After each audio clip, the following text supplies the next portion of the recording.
ladies and gentlemen. I'm now calling to order this meeting of the Special Planning and Development Council meeting. Madam Clerk, I understand we have a few regrets this evening. I have regrets from Councillor Khan. Yes, that's all I've got. Okay. And I know Councillor Robinson's on his way. I was with him a little earlier. So we'll just have to let him join us in progress. Council, I asked for declarations of pecuniary interest, and I'm looking at you, Councillor Adams. Thank you. I'd like to declare an interest in item number 1, parts 1 and 2, and item number 2, in as much as a franchise owner of Tim Hortons at Iroquois Shore has declared an interest in that particular design of roadway, and my wife is an engineer for TDL Group, which is the operators of Tim Hortons. Thank you, Councillor. We'll vote on that in separate pieces to accommodate you. Council, there are no consent items, public or confidential, but we do have public hearing items, and the first is the Midtown Oakville Strategy 2014 and Public Meeting Report, Official Plan Amendment to Livable Oakville, and the Zoning Bylaw Amendment. And in order to do that, we need a mover and a seconder to resolve into Committee of the Whole. Councillor Lapworth and Councillor Johnston, all in favor? Opposed? We are in Committee of the Whole. And Commissioner?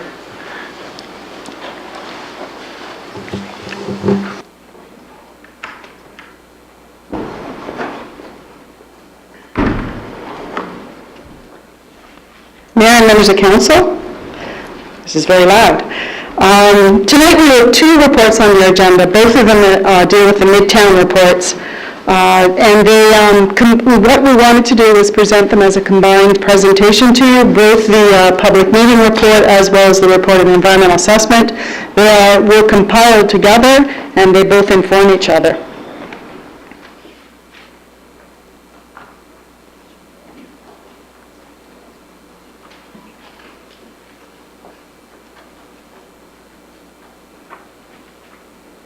I was going to provide some brief background report or comments, and Dan Cozy, our Director of Engineering and Construction, will be presenting the environmental assessment as the first part of the presentation.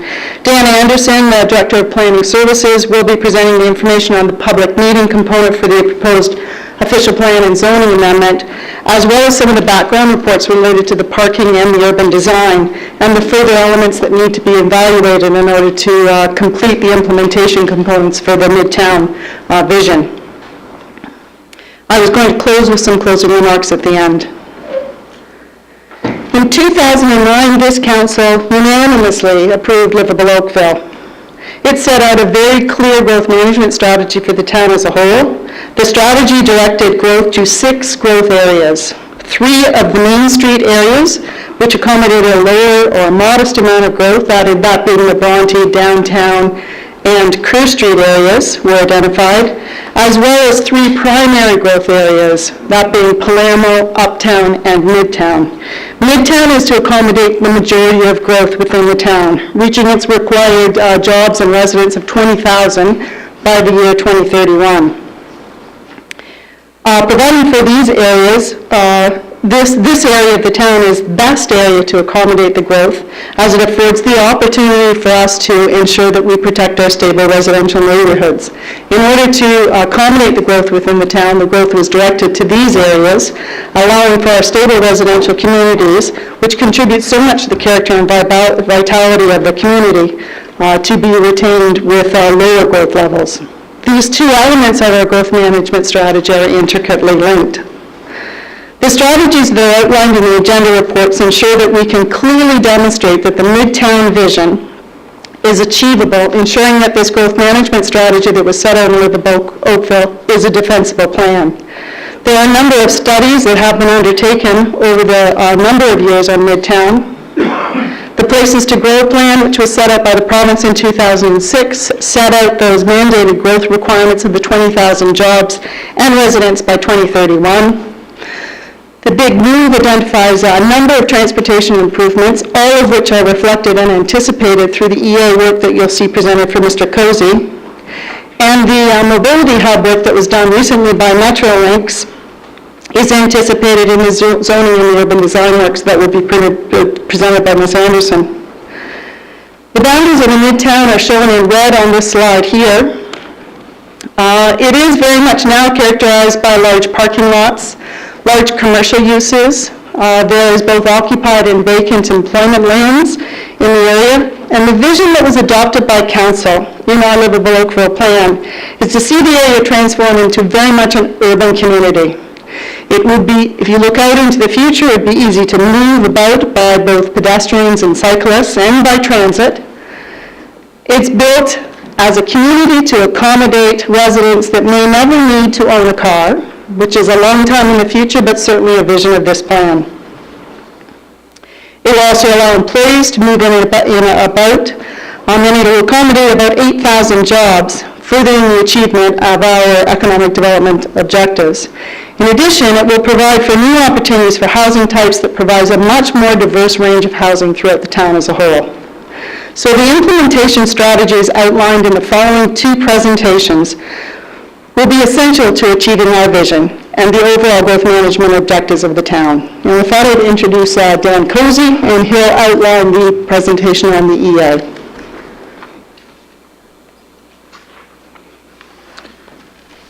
Good evening, Mayor Burton, members of council, and to those stakeholders in the audience. For those of you that do not know me, my name is Dan Cozy. I'm the Director of Engineering Construction for the town. And I can tell you that I'm really excited to be here this evening to talk to you about this study. And if you're going to ask me why, I'm going to tell you that I think I've been fortunate enough to participate in this study with a fine, dedicated staff team to take part in the largest EA undertaking the town has ever done. For a civil engineer, this is the equivalent of a once-in-a-lifetime or career opportunity. So it is exciting for me because it is such a special project. This study shapes how the Midtown area will become an economically vibrant area by creating effective transit, creating effective transportation and transit, walkability, and cycling routes for all users. Improved access connections to the QEW is also very important to make this area vibrant. Our vision as Midtown develops and ultimately builds out, we'd like to believe that it's going to be considered a very well-planned community of both residential and business developments. The Midtown EA is a continuation of the past work we did on the Transportation Master Plan a couple of years ago, switching gears. The staff team that was responsible for that particular study 2 years ago is essentially the same staff team that undertook this study, with the addition of additional staff support this time around to address the stormwater components of the study. And allow me to briefly acknowledge the members of the team. They're sitting right here behind me. They are Lynn Rogers and Chris Clapham from the engineering department, Tricia Collingwood from the planning department, Joanne Phoenix from transit, and Phil Kelly and Christina Parker from Development Engineering. It has been my absolute privilege to have been able to work with these people. They are the most dedicated staff team that I've had the pleasure to work with. I mean that. They each took leadership roles in getting us to this day, completing this study, which took 2 years. I wish to thank them for their efforts. I mean that. The town also retained Cole Engineering Group Limited, who had also undertaken the EA study the Transportation Master Plan study a couple of years ago, and they helped guide us through this process. While this study specifically deals with the Midtown area, which is 100 hectares in size, with the required transportation improvements and connections to the QEW and to Trafalgar Road to the north, our study area actually is a little larger than the Midtown area itself. And you can see that in this aerial photo on the first slide. The study is being carried out as a Schedule C municipal class environmental assessment, as outlined in the municipal class environmental assessment document. We are compelled to follow a very strict process in undertaking such a study, and I can tell you that the processes we followed exceeded the mandatory requirements. At the first Public Information Center in June of 2012, we provided information to the public and stakeholders about the process of identifying alternative solutions and the problem and opportunities identified. We hosted a very unique 2-day technical agencies workshop in March of 2013 to facilitate a review of the various transportation network improvement opportunities and develop combinations of network options. The workshop included representatives from many agencies, including Halton, the Ministry of Transportation of Ontario, Conservation Halton, Metrolinx, Hydro One Networks, and Oakville Hydro. We hosted a second public information center in June of 2013 where we identified the preferred options, not preferred option, but for preferred options being considered. The MTO, I could tell you, played a huge role in this study, simply because of the connections to the QEW. We've held 6 meetings with MTO staff over the course of this study. We've provided them traffic modeling of the QEW mainline traffic operations, as well as a functional design for the improvements, the proposed improvements at Trafalgar Road and at Royal Windsor Drive. We also took the unique step of hosting landowner information sessions just prior to the last public information center, providing details to those landowners that there would be impacts to their properties, and we detailed those impacts specifically. And finally, we held the last public meeting in April where we presented the preferred design. So every EA study identifies problems and opportunities that the study needs to address. And these are before you on this slide. There is an opportunity to develop the Midtown area into a complete urban community. As Ms. Glossy said earlier, Midtown is going to be, well, it's designated as an urban growth center by the province, and it's going to host 12,000 residents and 8,000 jobs by the year 2031. So we need to accommodate that growth. We need to encourage economic development in the area, and we need a balanced, accessible, and sustainable transportation network. And finally, we need a stormwater management strategy going forward.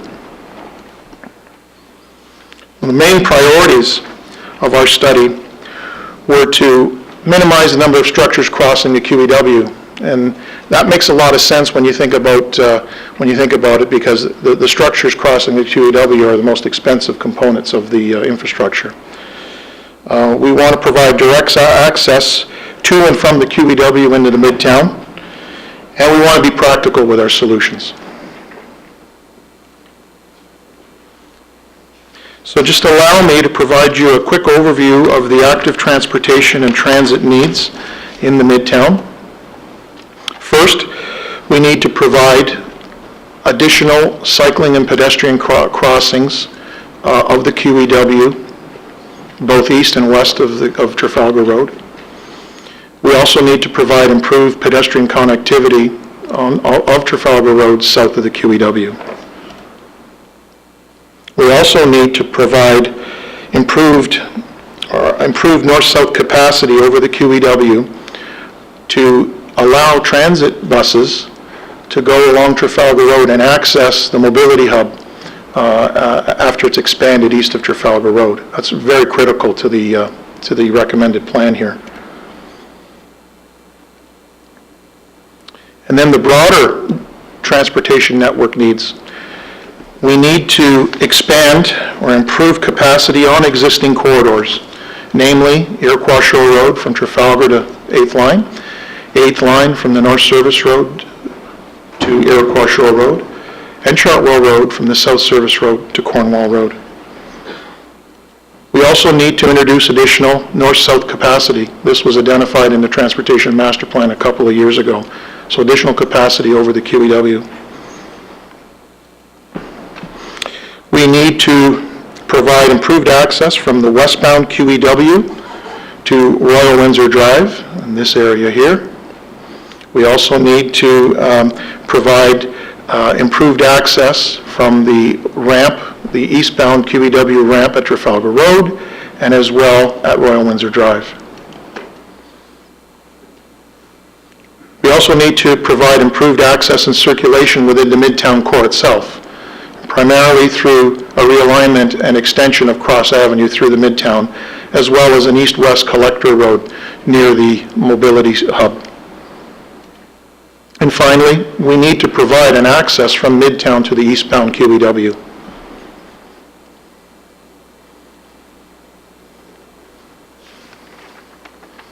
The EA study also needed to establish stormwater management criteria for future development within the study area. And this included things such as quantity control criteria in accordance with approved subwatershed studies and knowledge of current conditions of creek systems, a diversion of flow from flood erosion sensitive areas in the lower Morrison Creek to the 16-mile creek, quality control criteria as per MOE guidelines, water balance criteria, and low-impact development measures to be considered for future developments. The A study also included hydraulic analyses to analyze flood impacts at the proposed transportation crossings at both the Lower Morrison Creek and the Morrison Wedgewood diversion channel. As with any with any study, any EA study, public and agency engagement is critical to the success of the study. This is what we heard, and I'm just going to give you a series of points of what we heard from the public and agencies. And in no specific order. The QEW and Trafalgar Road interchange is experiencing congestion. Iroquois Shore Road is congested. What about an additional crossing of the 16-mile creek? There's a lack of access for residents south of Cornwall. What about roundabouts versus conventional signalized intersections?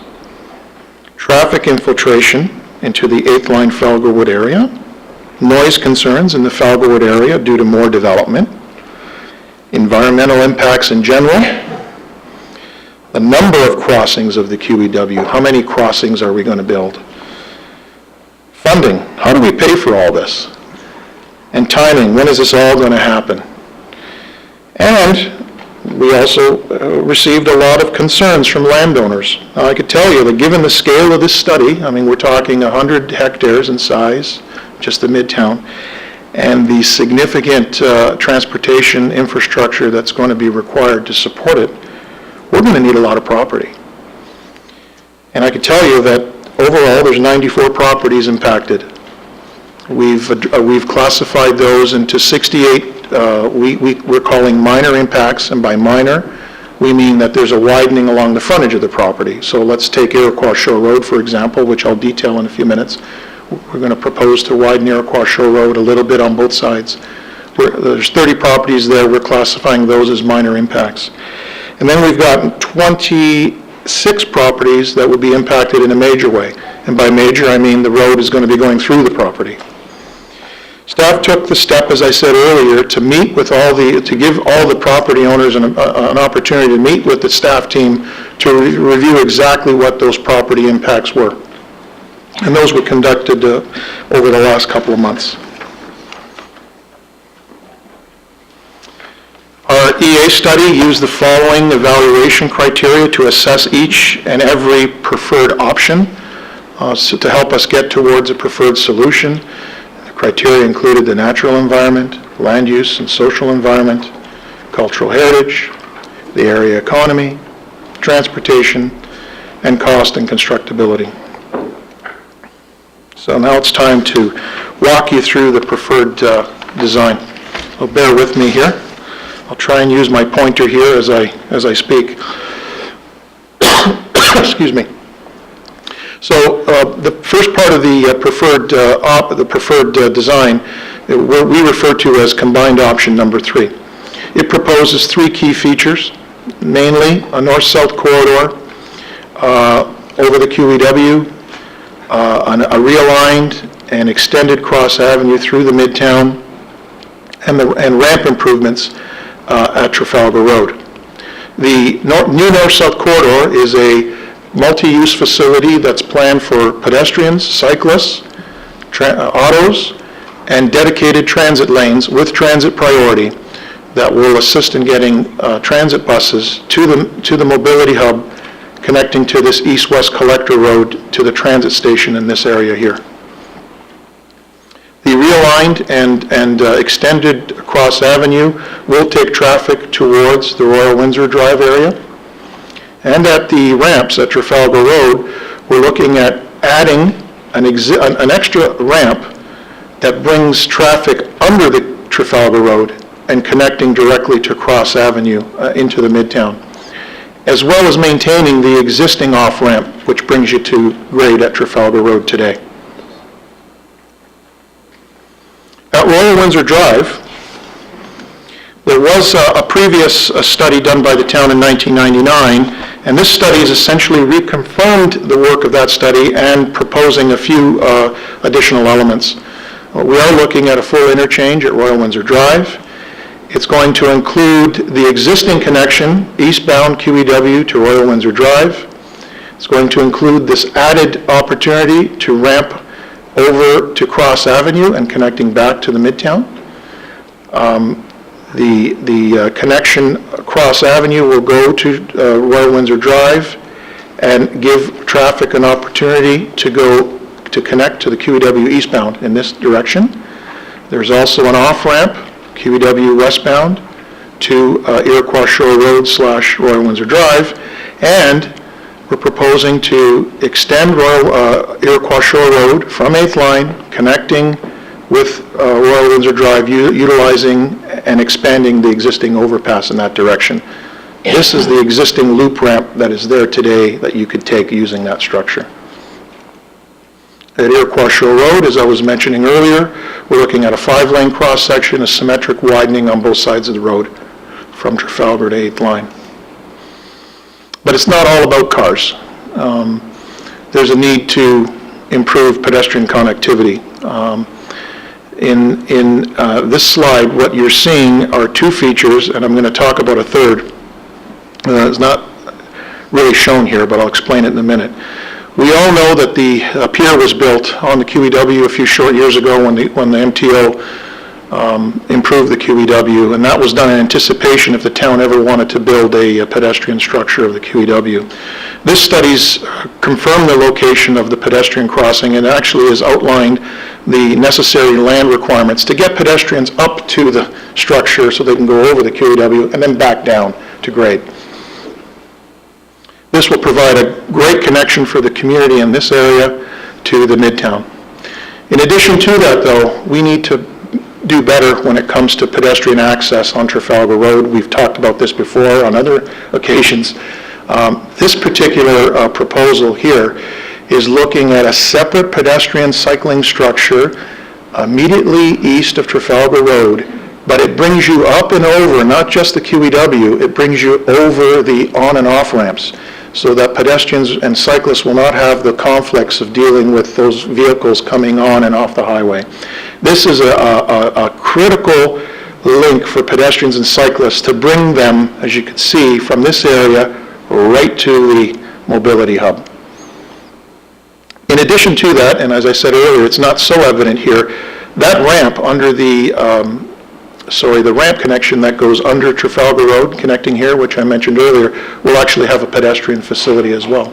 So they'll be able to use that facility to go under Trafalgar Road and not compete with traffic over there.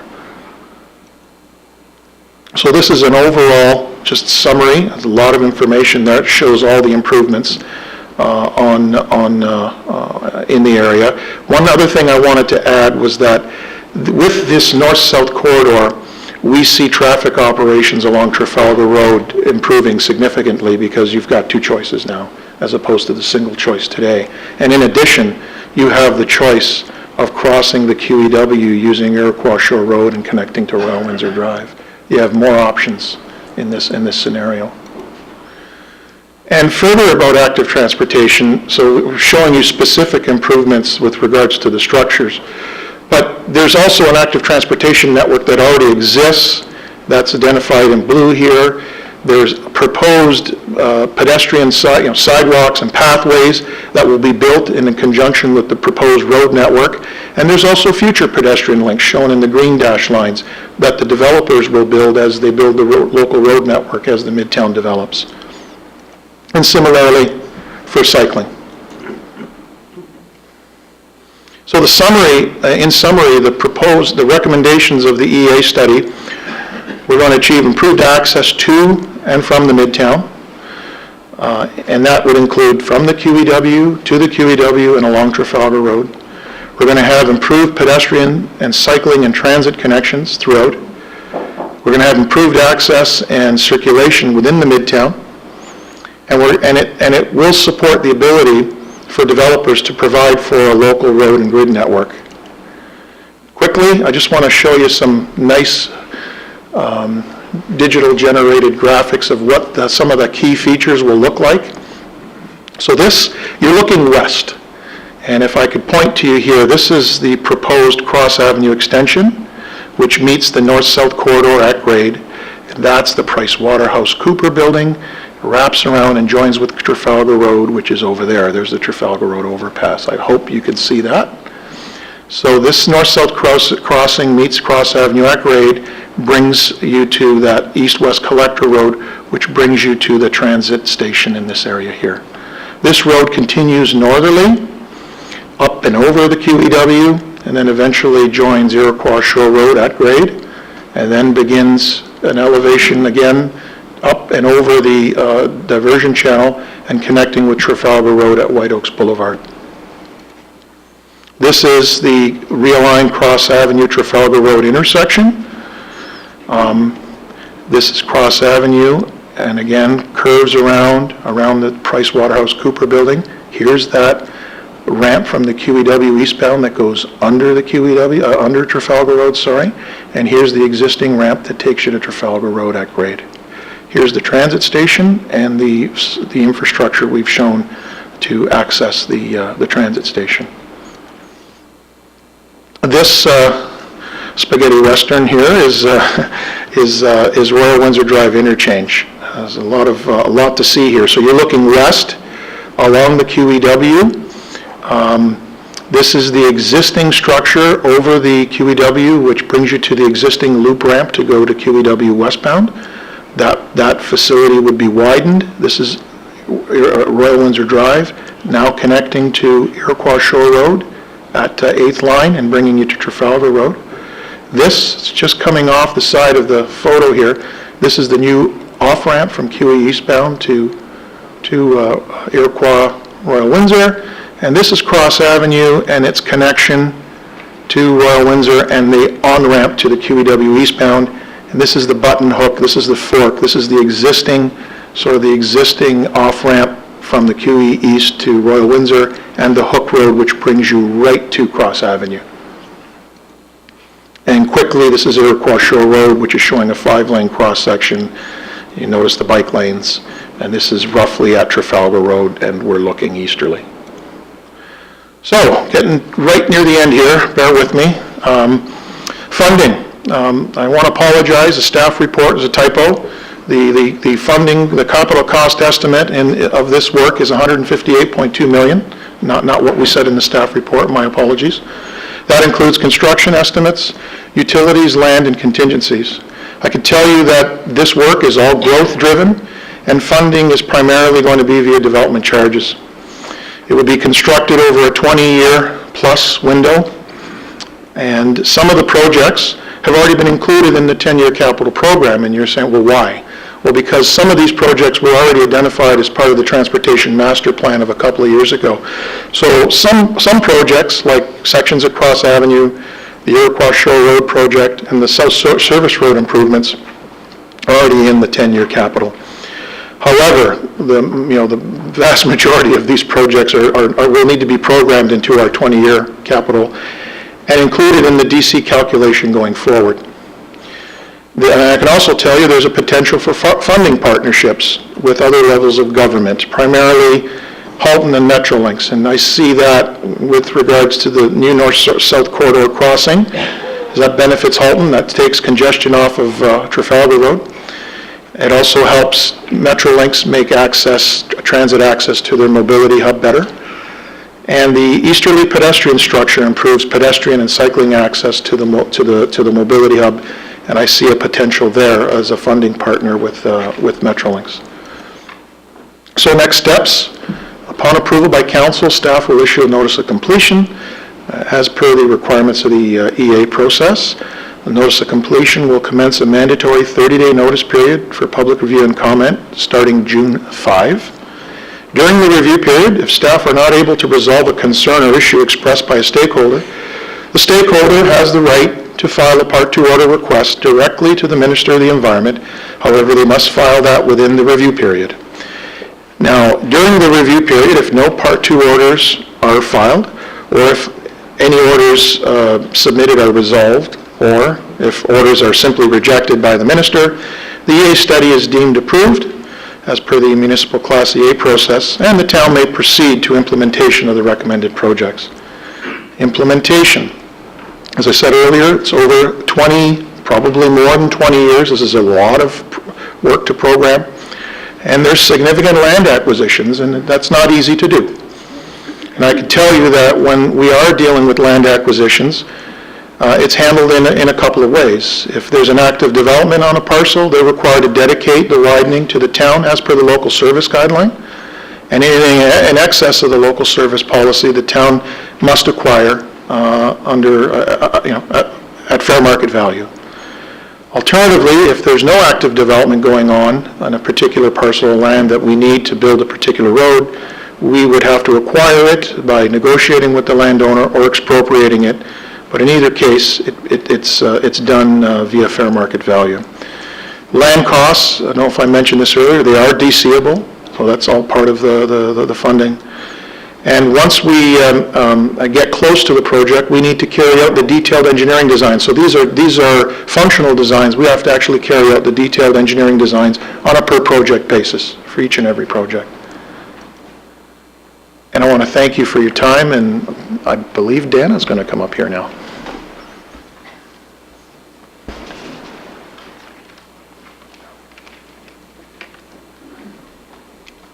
Good evening, Mayor Burton and members of council. It's my pleasure to present to you a summary of item 1 on your agenda. And this really relates to the implementation strategy for Midtown, which involves changes to the Livable Oakville plan as a result of a number of studies that were carried out in conjunction with the environmental assessment work. And I think, as Ms. Closey explained, Midtown has always been planned as a central location for growth and activity in Oakville. And that the policy framework around Midtown has evolved significantly over time, to the extent that the province identified Midtown as one of 26 urban growth centers in the greater Golden Horseshoe area. And through the Livable Oakville process, and as you will recall, the Midtown Business Plan and some of the visioning and public engagement that was carried out, it was confirmed that Midtown would be one of the most significant growth areas within the town of Oakville to accommodate growth in both population and jobs to 2031. And so through the approval of Livable Oakville, it was confirmed that Midtown would accommodate that growth, but more than just accommodating and providing for planned opportunities, there's a requirement to actually achieve the growth in the growth plan. And so as much as those Part E policies in the Livable Oakville plan provide for land uses, identify minimum and maximum heights, identify a proposed infrastructure program, which has now been carried out through the EA process, it also recognized a number of areas of implementation that would be needed to actually advance and achieve the levels of growth and intensification that were proposed. And in recognizing that need and the significant amount of infrastructure that would be required to support that growth, a working group of staff was established to look at and identify the number of changes that would be needed to the plan, not only to the policies to accommodate the infrastructure changes, but also to provide certainty through the plan and identify any tools and mechanisms that could assist in advancing that growth and development. Item 1 on your agenda, as I mentioned, provides a summary of the strategy and the implementation items. And one of the key and significant changes is to the official plan, policies, and land use schedules itself. And that is provided in detail as an appendix to the report at page 162. And so there are a number of schedules and policy changes, and I won't go through them in detail. They're all provided in full detail in the report, but I just wanted to highlight a few. And probably the most significant is, as a result of the environmental assessment work, those are changes to the transportation schedule. And those are needed to reflect the new transportation network, as well as changes to associated land uses and property boundaries. But in relation to the transportation schedule, as was mentioned, it's a need to identify the significant infrastructure that's required, as well as the local roads and the active transportation network. And in In addition, there's requirements to changes to the land use schedule itself. There's a need to reflect that proposed transportation network with the associated land uses, and there are some minor changes that result as a result of property boundaries being confirmed. And there's also a need through this work to confirm that the requirement for growth, which is the 20,000 jobs and persons, would continue to be provided through the plan, which was tested out through this process. Also, there were some changes to the height schedule to the plan, and this was really to confirm the minimum and maximum heights across the Midtown area. As you know, there are 4 districts that are identified, and those have been maintained. And also an identification on the bonusing policies. Currently, there is no height limit associated with the bonusing policies, and in staff's review of the implementation, we have included a maximum on the heights up to a maximum of 15 stories beyond what the maximum height would be. So we've accommodated that change in the proposed amendments. And as is identified in the report, there were a number of complementary studies that were undertaken as part of the Midtown strategy work. 2 in particular, one relating to urban design and the second relating to parking. And so as part of the implementation work, a study was carried out on urban design by Urban Strategies, and it's actually found in Appendix A of the Item 1 report, page 18. And this report focused on the look, the feel, the function of the community that is proposed in Midtown. How should the elements of that community be designed, and how should they be integrated? That report sets out the design and function of streets, public spaces, gateways, as well as buildings themselves, identifying built form. And this document is a working document, and it will actually form a Part C document, or a complementary document to the Livable by Design manual that Council recently approved. In relation to parking, a study was undertaken, and that's also found as an appendix to the staff report. A study was undertaken looking at a parking strategy for Midtown. And the intent of the study was to recognize that this area will increasingly become more dense and urbanized over time, and the modes of travel and patterns of travel will change, and over time less vehicle dependency will become apparent. However, parking remains as an important function within an urban center, and its role, how much parking, and how it should be provided remains critically important to how well Midtown can sustain itself. So both vehicle and cycling parking needed to be addressed for both the short and long term. And this study identifies strategies for parking in both the short, medium, and long term.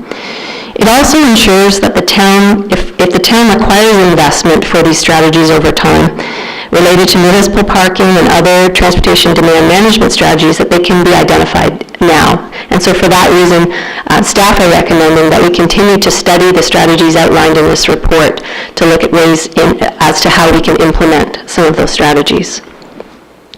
There are also a number of additional policies that have been updated and revised in Party of Midtown, and I won't go into them in detail, but I'll just highlight a few that I think are important that relate back to providing for not only the support, but for certainty in relation to the development of this urban center. One of them relates to parkland dedication, and the intent is, through the study work that we've done, is recognizing concerns that have been raised about conflicts between the current policy objectives to continue to look at increased height and density on a number of the sites, but yet the current parkland dedication policies don't align with this objective.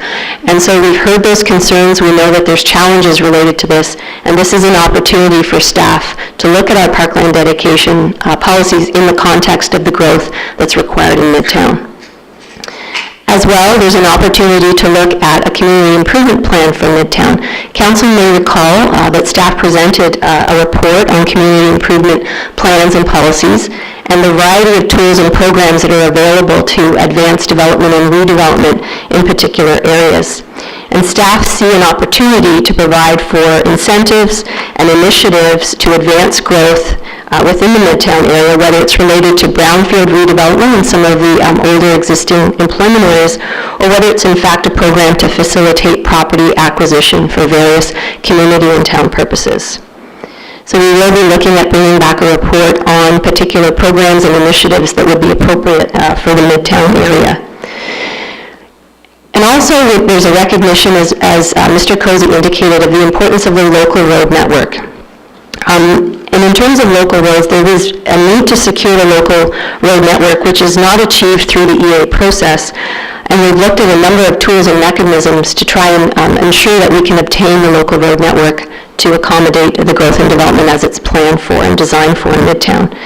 And one of the tools that we do have available has been used in several other urban centers, and that's an indication of an area exchange. So where there is a property that's affected by a local road that may be running parallel to it or through it, there's an opportunity to provide the ability to exchange a certain amount of density for the conveyance of that road. So we provided for the opportunity for density transfer through updated policies in the Midtown plan. And finally, as noted, there's a recommendation to look at a municipal parking program for Midtown and to look at strategies for parking.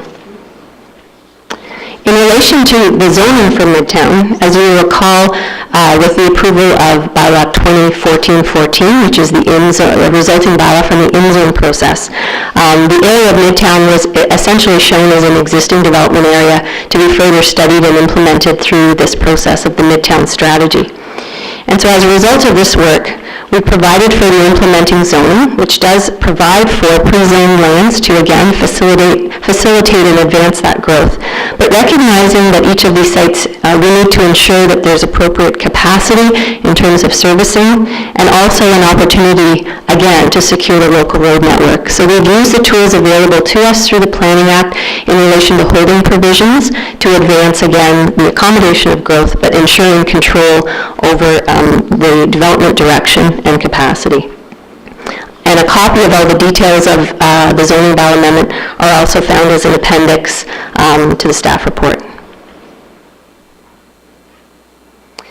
And so finally, in terms of next steps, with any process undertaken, there is continuing public consultation, and there is a considerable amount of information that's being presented in these reports this evening, specifically with respect to the planning, the official plan amendment, and zoning bylaw. And this is really the first opportunity to present that information to council and members of the public, but there will be ongoing consultation in relation to the official plan amendment and the zoning bylaw amendment.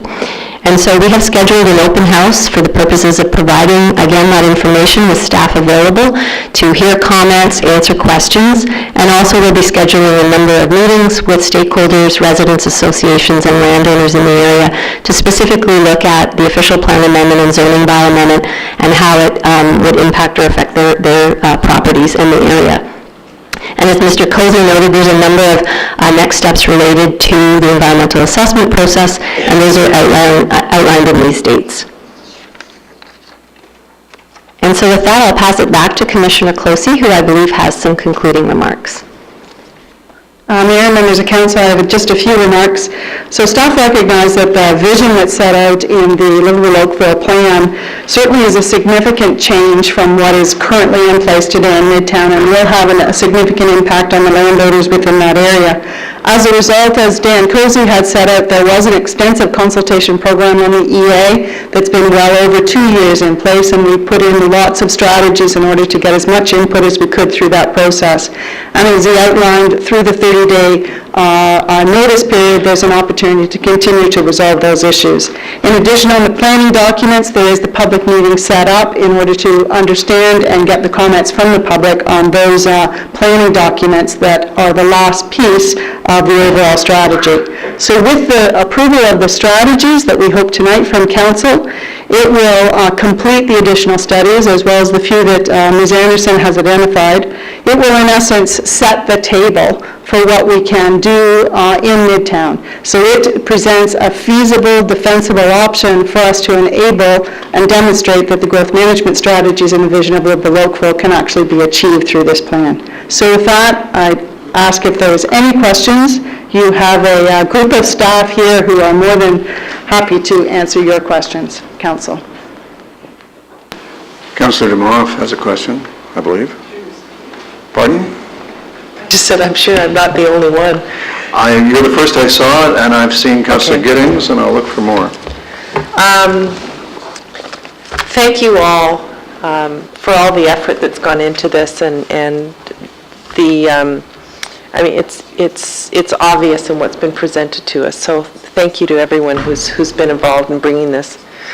I have a question about I understand the study itself, it's a constrained area, or a particular area, but things like the dedicated transit that's going to be within the Midtown core, what happens when you get past that boundary line? Is it a dedicated transit lane all the way up Trafalgar Road? So are there going to be connections in there? Because otherwise, obviously you get a bottleneck as soon as you leave the area that we're studying. Through you, Mayor Burton. That's a good question, and perhaps I didn't explain it well enough in my presentation, but that new north-south corridor is going to have transit-only dedicated lanes with transit priority, but it will connect with that east-west road that I showed you earlier. It'll get you right into the transit station on transit priority and out and back. Now, when we get to the north, that's what I think you're talking about. It connects back with Trafalgar Road at White Oaks. There'll be a transit priority signal there, and it will put you onto the future BRT line, which has HOV, I believe is what the region is proposing. So you'll have a transit connection down Trafalgar Road to White Oaks to this new north-south crossing directly to the transit and vice versa.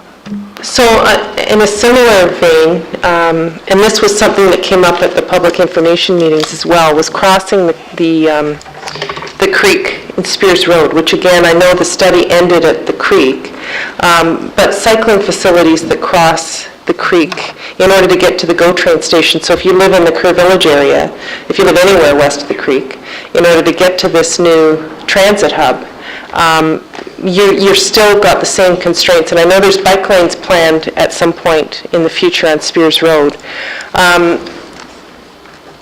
One of the things that I noticed, and I know it's not meant for cycling and pedestrians, but there's a platform on the QEW that would be a wonderful place for pedestrians and cyclists to cross. And I understand it's planned for widening the road, but have we ever talked to the MTO about hooking up our roads and using that for people to be able to cross to get into the GO train station?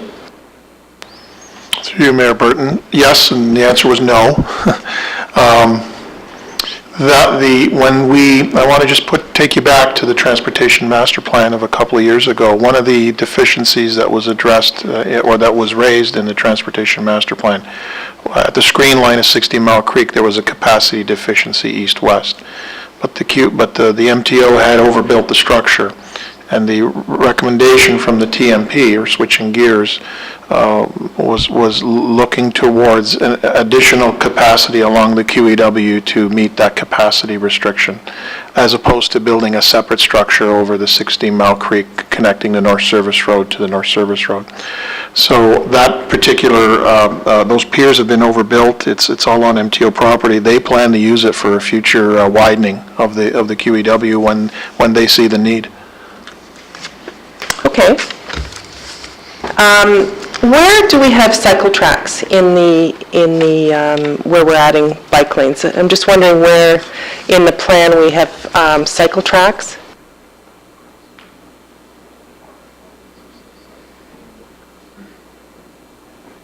We have them along Windsor Drive south side between 8th Line and Cross, and then you cross. So they're proposed. So when I was looking at that beautiful schematic of what Iroquois Shore is going to look like, and you've got bike lanes along there, why wouldn't we make those separated bike lanes when we have the opportunity? Because that looks like it's going to be a really busy road. Through you, Mayor Burton, simply the number of driveways along Iroquois Shore Road. You need to still provide access into the properties.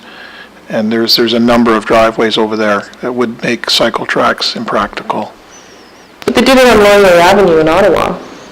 The design separates the cyclist from the motorist, and they accommodated the driveways. So I understand what you're saying, but by the same token, if you can do it on a road like Laurier Avenue in Ottawa, I would think we could do something that would accommodate. Well, through you, Mayor Burton, I mean, ultimately, we have to carry out the detailed design of each and every project that's presented in here, and I'm, I don't want to rule them out completely, but, for the purpose of this EA study, the functional designs that are recommended, are proposing, for the most part, on-road cycle facilities and limited cycle tracks where we felt it was warranted.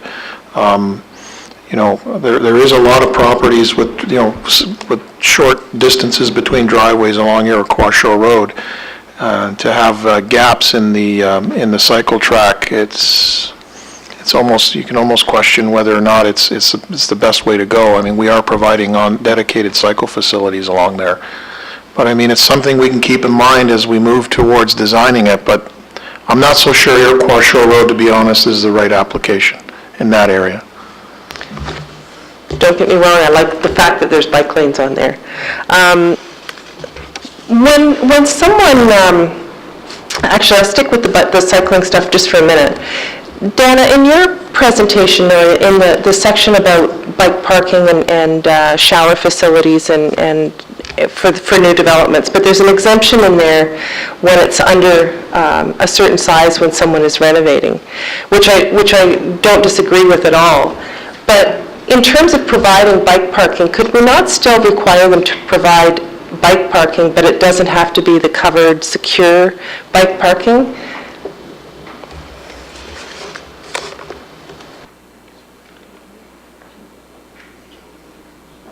Through your worship, I am looking for Mr. Zoning, and he's here. So, sorry, Mr. Nethery. That's okay, we knew you.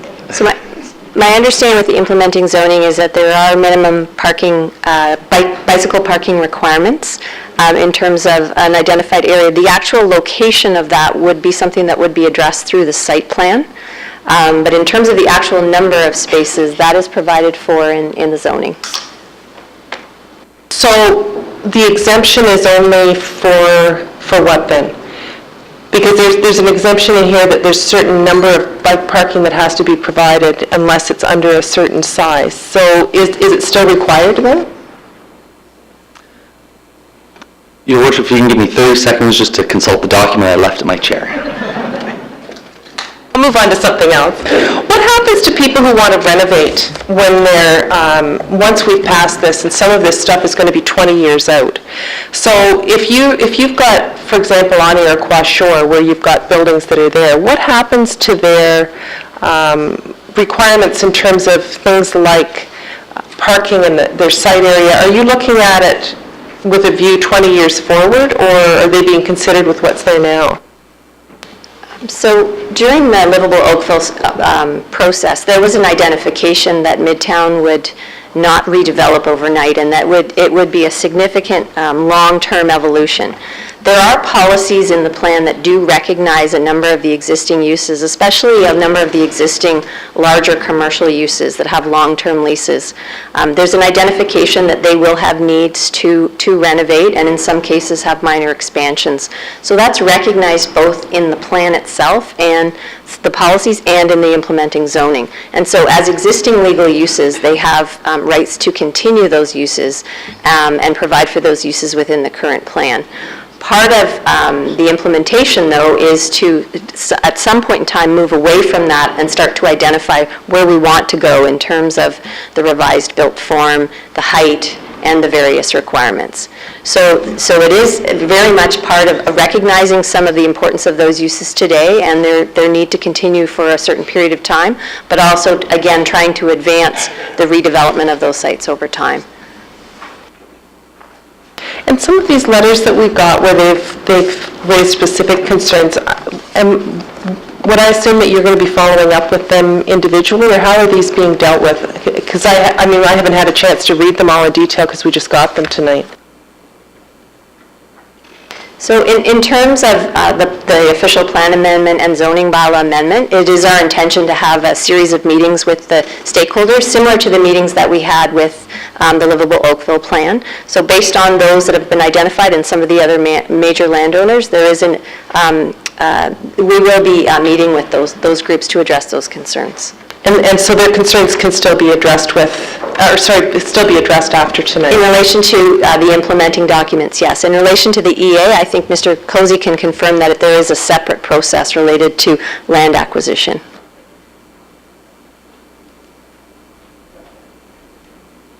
What about your other bike question? Well, if someone else has questions and they want to come back with that while they can... I think they're ready.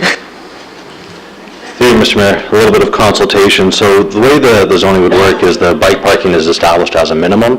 How that actually gets delivered, whether it's covered or uncovered, we would look at that through the detailed development application review process. There are certain other processes, for example, through LEED, that if you're looking for LEED points, you can cover the bike parking, things like that. But really what we're doing through the zoning is we're just establishing the minimum for bike parking in its entirety. But what about the exemption? Are those, if it's less than that, are they still required to provide bike parking? Through you, Mr. Mayor, the way the zoning is established right now, it hasn't established the exemption, but it's a good point that you make. It's something we can take back and look at and see if there's a threshold, at which point there's an exemption on the bike parking, or if we want to not provide the exemption on the bike parking. We can look at that. Okay, yeah, that would be great, because I think we should still have to provide it. It may not be that it needs to be secure and covered, and I understand that, but we should still be requiring some kind of facility for bikes to be parked, whatever that ratio might be. Thank you. Thank you, Councillor. Councillor Giddings? Thank you, Mr. Mayor. I, for one, rather enjoyed Mr. Nethery running back and forth. It created a bit of a breeze in here. Ms. Anderson, question for you. You were talking about the bonusing of 15 stories. In the Places to Grow 2006, they had a minimum target of 12,000 people living in the area. Do we have a maximum number that we're looking at? We do not have a maximum number or a cap. What we have is a minimum intensification target, which is intended to achieve the 20,000. So that's the 12,000 in population and 8,000 in jobs. So what the land use schedule and the height schedules translate to is that are the minimums. The bonusing itself in the current policies allow bonusing without an amendment to the plan with no identification of a height limit or a cap. It was through a number of discussions that we had and through our research that the eligibility for bonusing should have up to a maximum amount. It's still required to be provided in accordance with other policies of the plan, which would require that there's sufficient capacity, that it meets other zoning requirements in terms of the provision of space and parking and other facilities for the particular building itself. But the thought was that we needed to identify a maximum and not have an unlimited amount. Also because the bonusing policies are blanketed across Midtown, and so unlike other areas where you have particular areas where you're looking to provide for that bonusing, it was blanketed across so that we could have a lot of opportunity in essence, but we found that we really need to provide for a cap. So when I say up to a maximum of 15, that's above and beyond the maximum. No, I understand. The future residents that will be living here, obviously there'll be limitations through services because they'll all have to brush and flush, and so there will be limits on the upside. I'm just curious what that is, because in terms of timing, the earlier development applications could, if they desire, apply for that bonusing. And I'm just wondering down the road when proponent number 7 or 8 or 9 comes along, will we be able to give them all 15 stories? And I'm just looking at what that could be in terms of population number, if there's a guesstimate there. So the intent in the policies is, again, to provide for the minimums as of right, but to allow for that opportunity for bonusing, again, in relation to capacity and in relation to context and in relation to all of the other policies in the plan. So it's possible because there is a planned opportunity for uptake on bonusing, but it does, again, depend on the development interests and their performance and all of those other elements of the plan to be considered. Council may recall we do have a draft application that came before council on Cross Avenue, and they are actually looking at providing for some bonusing on that site. But again, it would be within that cap of the proposed 15 that we're looking at here. Right, because great detail in terms of built form and urban design. I take it at some point, we're going to want the buildings to match or be different or whatever, so just in terms of heights, that's something that'll be done on the fly as we go? No, actually, the urban design document itself outlines a number of directions for the built form for various blocks throughout Midtown. So a lot of that would be implemented through the development review process. All right, thank you. Mr. Cozy, you mentioned $158 million, which is DCable, which is great. You also mentioned that there's potential funding partnership with the region and the province. I take it it's early days, however, a large part of this build is a result of the places to grow. So any indication, percentage, timing of funding? Through you, Mayor Burton, the major facility, the north-south corridor in the structure over the QEW is probably planned out in about 20 years. That's one of the last things that I believe would be implemented. If we were looking to accelerate it, I mean, let's not forget, these are all DCable projects, so, the development community would pay the majority of the costs of these facilities. But if there was a need to accelerate them and we didn't have quite the development charge funding in the pool, we could be looking at a partnership with people like Halton and or Metrolinx. We haven't had formal discussions with them yet, but it's my belief that it would make sense to have a funding partnership. The other question is who should be the owner, if I use that word, of the north-south corridor? Is it truly Trafalgar Road Part 2?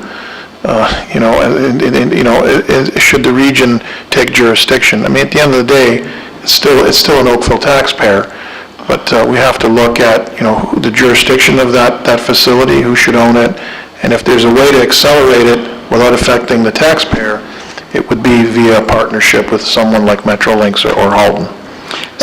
So the crossover, we're looking about 20 years out. Roughly, yeah.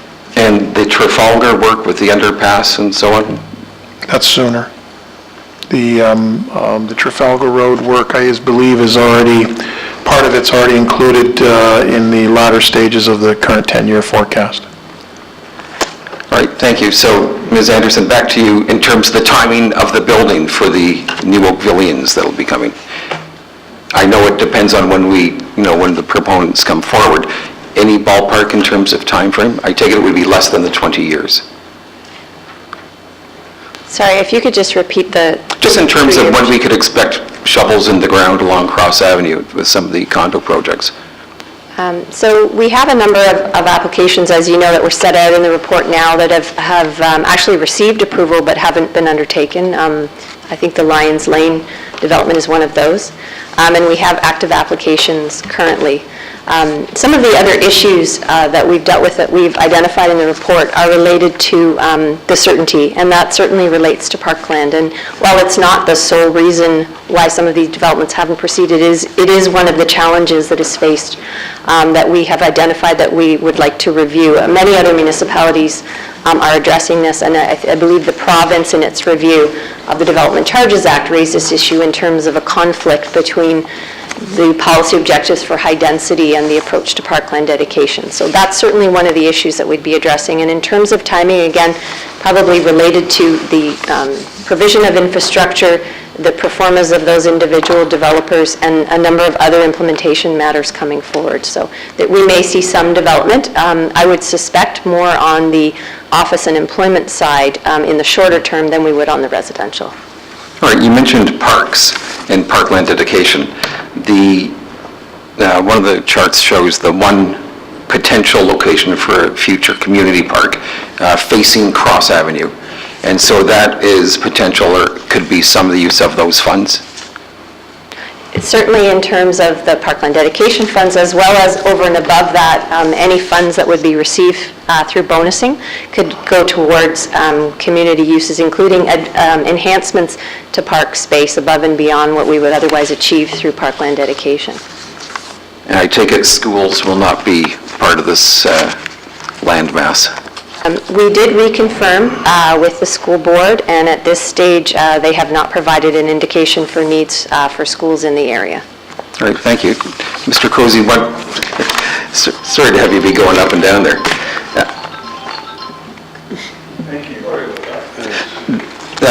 Trafalgar Road, going through the consultants' reports, they talk about the observed traffic in the Midtown Oakville area indicates capacity constraints and congestion at peak times. And they've observed that most signalized intersections in the area within the study area will operate with significant constraints. I would argue that we are there now. Recently, anyone coming along Cornwall from the east, you used to be able to expect a backup on Chartwell on a lot of afternoons or evenings. Now it's back to Morrison. And so one of the charts showed a proposal for westbound Cornwall. Currently, we've got a left, 2 straight, and a kind of an off-ramp to the right. And in the plan here, we have a left, we maintain the left, we have 1 through lane, and they've done away with the off-ramp or the loop to the right that allows you not to have to stop at the signalized intersection. And in its place, it says public art. I take it that's some sort of square. Is this accurate? Just thinking in terms of looking at these things now. Bear with me, I was trying to picture exactly what you were describing, so just a sec.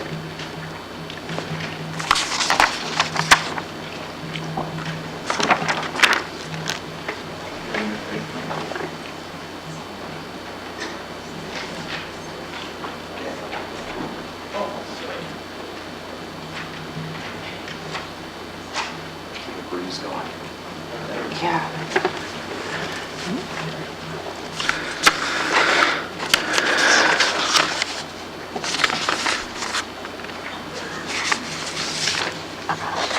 Through you, Mr. Mayor, I believe what you're looking at is a concept drawing, Councillor Giddings. Obviously, we would have to work out the intersection design details with the Region of Halton. Trafalgar Road at this area is a regional road. I guess what this is showing, if I'm reading it correctly, is it's omitted the channelized right turn that's currently there Correct. today. Let's not forget that with the new north-south corridor, you're going to have a lot of traffic diverted to the new north-south corridor, and I think people will find a way around Trafalgar Road. So I think what we have to do is we have to look at the whole network in the Midtown and see how that impacts each and every intersection. Interesting enough, I know what you're saying, I appreciate what you're saying, and I know the mayor and I have had many conversations over the last year and a half about Trafalgar Road and what can be done improving it in the short term. But I mean, right now, there's only one intersection that's approaching that capacity definition from an engineering point of view.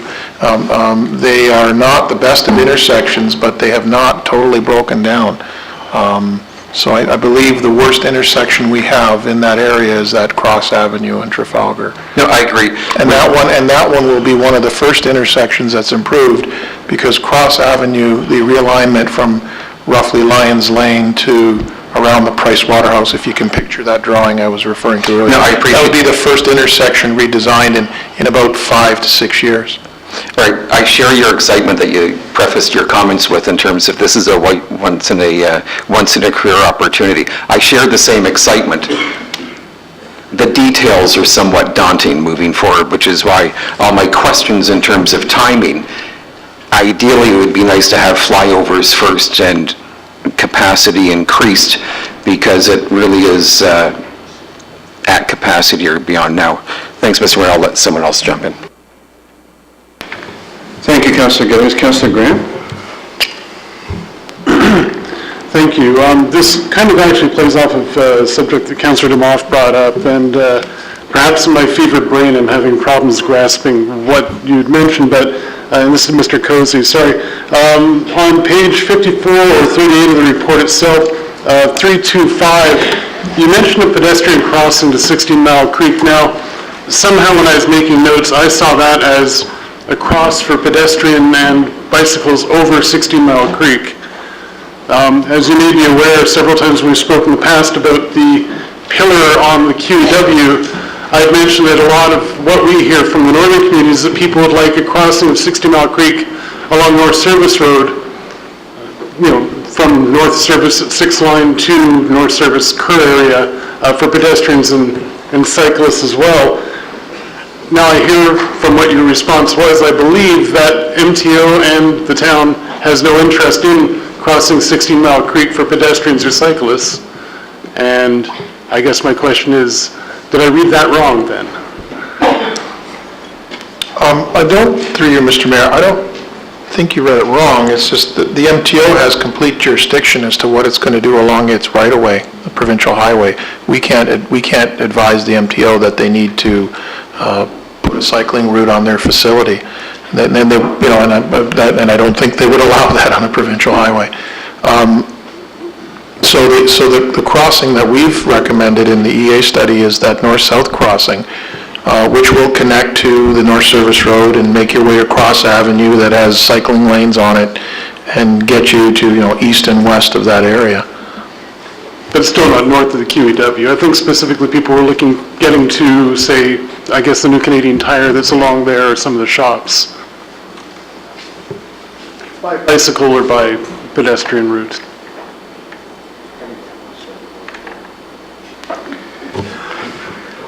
I don't have an answer for that. I suppose I'm just saying that, to twist an old phrase, as below, so above. If there is a crossing at 16 Mile Creek, south of the QEW, we'd like to see maybe, and I realize that it may not even be part of the Midtown plan, but as we're going forward doing this construction, it might be nice to think about including that at some point in the future.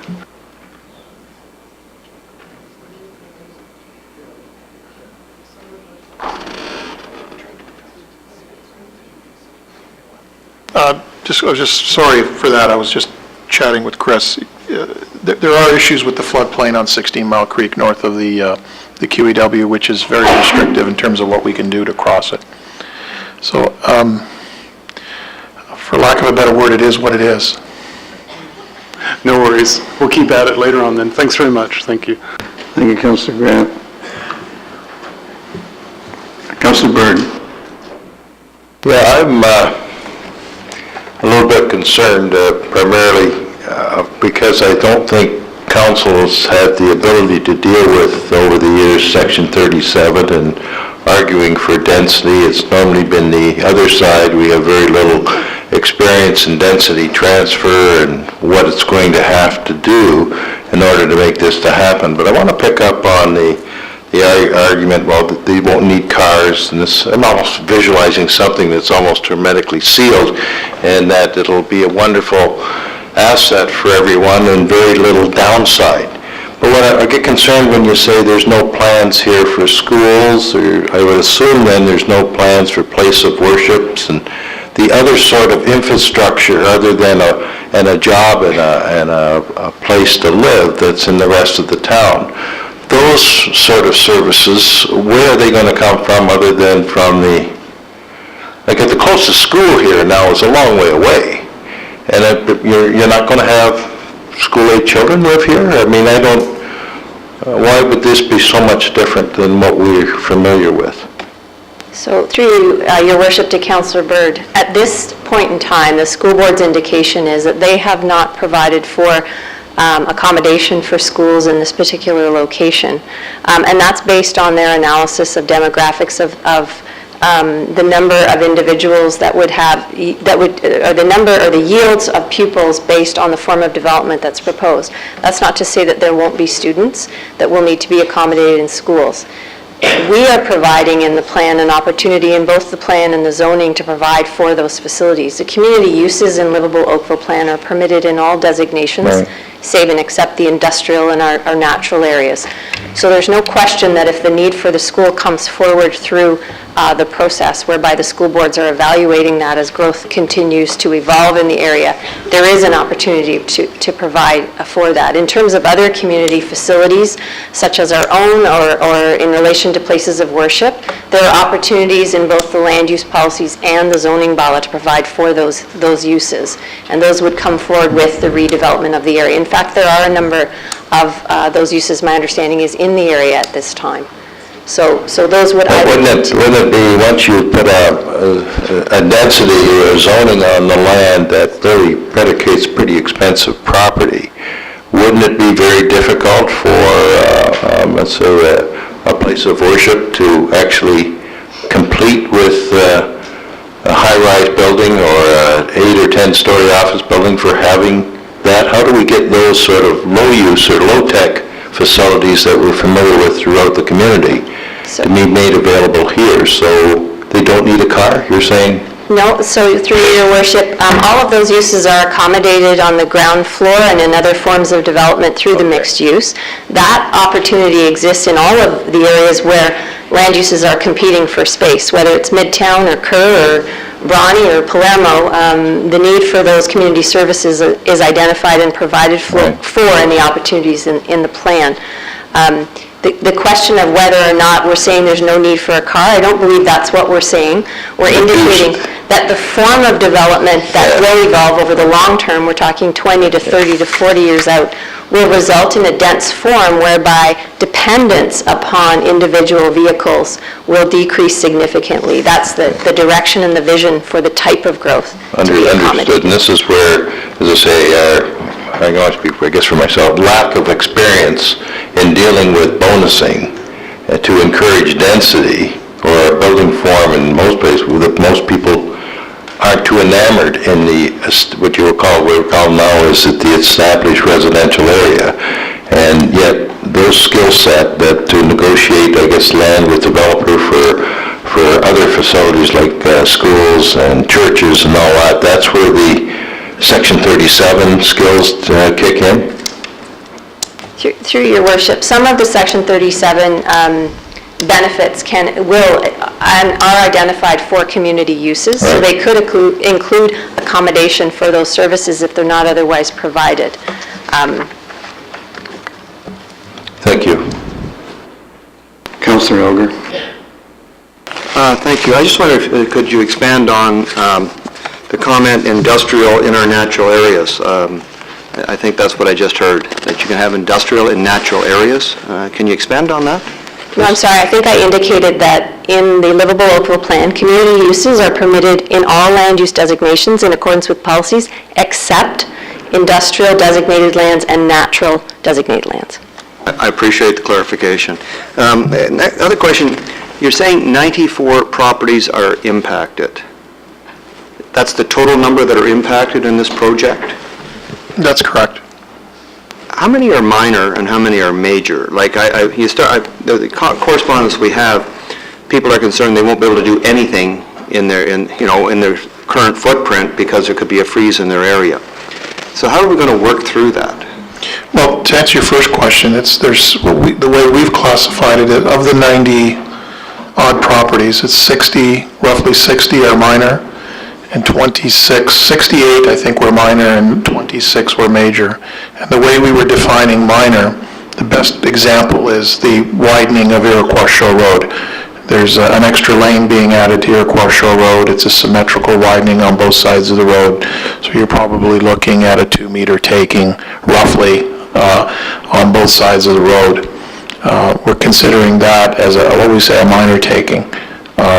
30 of those properties are on Iroquois Shore Road, so that's almost half the minor. And then there's other ones, there's properties on Cross Avenue where we start to taper Cross Avenue as we realign it and move it to the north. Then there's properties that are affected in a major way. The GE property has 2 roads going right through the middle of it, one north-south, one east-west, so that's a major impact. The Sheridan College, which is situated on the north side, the campus on Iroquois Shore Road, that is, opposite the North Service Road where the north-south corridor runs, goes through the property. That's a major impact. And there's others. And that's how we've defined it. We've been totally transparent with all the property owners. We haven't hidden from them. We've let them know. We've met with them. We showed them exactly. But when you're dealing with a 100-hectare site and you're dealing with this amount of infrastructure, you're going to be dealing with a number of properties that are going to be affected in a major and minor way. So what is your gut feel on what the feedback's been so far from the major impacted people? Well, in just my understanding that some of the comments we've received, not all of them, some are okay with it.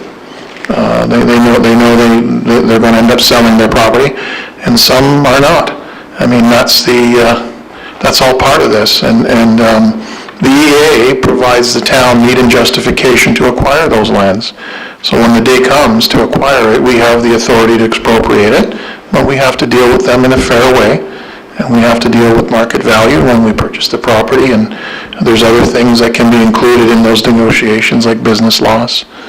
If there's an existing lease on the property, we have to deal with all that. And the town's very fair when it comes to that, but unfortunately, some people, some property owners, will lose the use of their property when we have to build a road through there. And that gets, you're saying 100% of that is going to get paid for by development charges? Yeah, all the costs associated with the growth project, so the utility relocations that are associated with the project, the construction itself, the design fees, and the land acquisition costs are all DCable. You say land acquisition, you mean the building, you mean whatever you're buying is all DCable? That's correct. Okay, thanks very much, appreciate it. Thank you, Council. We have some eager second-timers. Before I go, I'll repeat with Councillor DeMoff and Councillor Giddings. Councillor DeMoff. Thank you. Further to the parking question. Councillor DeMoff, you changed your voice. He can go first this time. Well, would you like to chair the meeting? Okay, that's fine. Can I just ask a quick question about the crossing at 16 Mile? When, short of MTO having political will to do something, when would residents have an opportunity to comment on that? When we review our active transportation master plan, will we be able to take a look at whether it's north or south of the QEW? We've got the tunnel there now. When would residents have an opportunity to provide feedback on that? I believe we're looking at redoing our active transportation master plan within the next 24 months? No, not years, 24 months. We're going to revisit our active, it's time to update it. It's already beyond 5 years old. And when we're looking at a new development charge bylaw in a couple of years, and in order to meet that, we need to do an update to the transportation master plan, and we're looking at either doing a new ATMP standalone or combining it with the update for the transportation master plan. So we can refer that issue to the ATMP. Thank you, Councillor DeMoff. Councillor Giddings.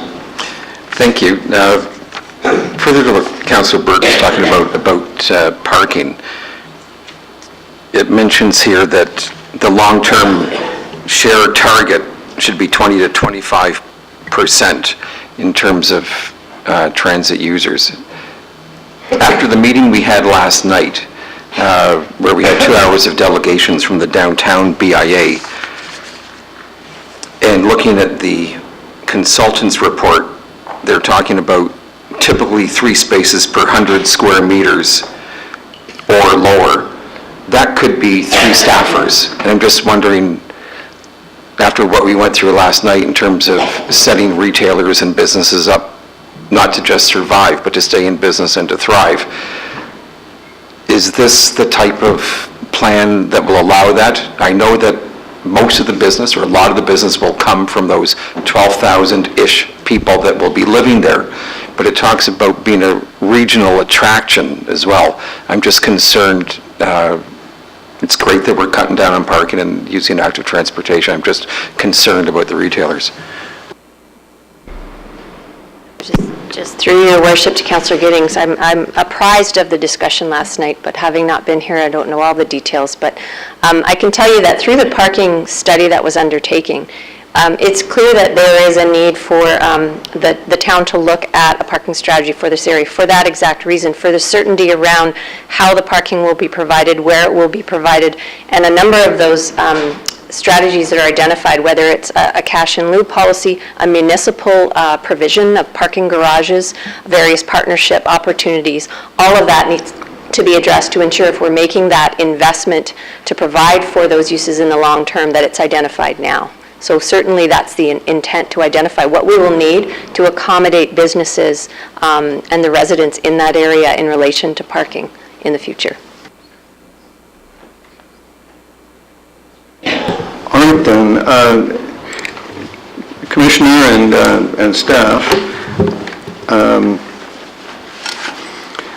I want to just say, as I understand the proposition before us, we're not saying anything one way or the other about this parkland dedication question here tonight.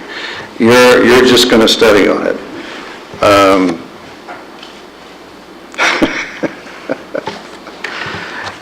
This just in. First period at 13:30, Montreal 1, Rangers nothing. And thank you to the sports reporters. I'm pretty sure that everyone on council joins me in having big reservations about giving up our parkland dedication. And I've recounted to all relevant staff my various discussions with the former Minister of Municipal Affairs about their review of this area. So I don't know how to do it. I think I'm just going to limit myself to a comment, but this council cares very much about not giving up our prerogatives, especially around parkland, which is one of the key things that distinguishes Oakville in our mind. So we don't want to rush to give away anything here. If the proposition will be that we have to yield a little bit on parkland dedication to make the growth plan's targets happen sooner, we'd rather wait, I think. I'm personally not eager to incent early arrival at the cost of our parkland dedication. I just want to make that clear. No, Mr. Mayor, we've clearly understand the parkland issues and the importance of parkland for this community. It is, as you say, the foundation of the community. We have, though, this issue has come up time and time again. It's one we need to acknowledge and understand the issues around it. Certainly in front of you tonight is no recommendation relative to the parkland dedication. It's just an indication to you that we're going to look at the work that's been done and see whether or not there's anything applicable to Oakville. And in terms of incenting development, that's not at all what this overall process is looking at. What we're ensuring is that the implementation strategies we have in place allow for the development to happen in a feasible way, but not necessarily incenting it. So we'll come back to you with anything on parkland in terms of the overall studies before we establish even directions on the parkland. I'm fine with permitting it, greenhousing it, or in any other way hurrying it. I haven't found a reason to want that yet. Now, I want to circle back to this question of maximums, and I'm going to do that by asking some questions around capacity. I understand that the growth plan sets out that the targets are minima, and planning authorities are encouraged, quoting it loosely, to exceed those numbers. But one of my great concerns, and one of the great concerns of this community, is transportation. Specifically, the functioning of transportation. And I believe that when you build a transportation system, the network of roads and transit, it has a capacity. And I believe that there therefore is a maximum built into the area, and it derives from the transportation capacity that you've provided. or that we provide. And I'm concerned that we haven't recognized that at a policy level, that there is a natural maximum and it is a product of the transportation capacity that we create. And I would like to see us develop some work around linking transportation capacity to this question of maximum rather than just, there has to be a practicality brought to urban planning, is all I'm going to say there. At the region, we now have, and we're inextricably intertwined with the region because, some of the roads in Oakville are regional roads, and many of the roads in Oakville connect outside of Oakville with other regional roads. At the region, we're working towards a stance that puts transportation first, builds capacity first. We've won several battles with developers who didn't want to build the big capacity first. They want to do, it's cheaper if you build a little bit first and then you add to it later. And classically, the adding to it later lags terrifically behind the need for it. So we're on a new path that promises better transportation for people by doing capacity first. I'm calling it capacity first because I'm trying to remind us of our transit first policy in North Oakville. So on this question, I'd like to see us do some work to dovetail with the region more around capacity deliverance so that we deliver it early. We have a lot of sensitivity in town around the intersection of Cornwall and Trafalgar, and I really appreciate how hard Mr. Cozy has worked to keep that intersection moving. But the fact that it's not broken yet is not the kind of status report that I'm looking for on how we deliver transportation. I'm looking for Oakville quality results, and that's where stuff works. So I'm just saying all this because I have a sense that we need to aim higher. And I want us to aim higher in terms of the quality of the experience that we deliver to the residents. So in response to that question, the region has actually, I appreciate the transportation component they've built into their allocation strategy, for lack of a better term. They have done actually the same thing on the water and wastewater to ensure that the water and wastewater issues are addressed. I think we need a lot of conversation with the region in terms of how Trafalgar gets delivered. Mr. Cozy's comment about the flyover and the sharing with Halton is a component that we need to have a conversation about, because the development that happens in Midtown is directly linked to the development that happens in the Greenfields area. So they both need to support each other in the policy context, and that's very much the position the region has taken on both water and wastewater and transportation. They've accommodated the water and wastewater to establish the Midtown, but the transportation piece we need another conversation on. And the other piece that I would add in terms of the 20,000 jobs and residents that are within the Midtown have been demonstrated to be accommodated on the transportation network that the region has done through their regional plan, because very much our target numbers are linked into their plan as well, and it's been shown within our TMP plan. The bonusing component, which builds it above that, the policy framework builds in the requirement that you need to meet the transportation components as well as all of the other infrastructure components before you can go above and beyond that. So I would suggest there is a piece that we need to have more discussion on. I think all the other policy elements are in place, but it's how we can pull forward on the transportation components, similar to the region has done in a lot of the greenfields and allocation areas. And we'll continue that discussion with them.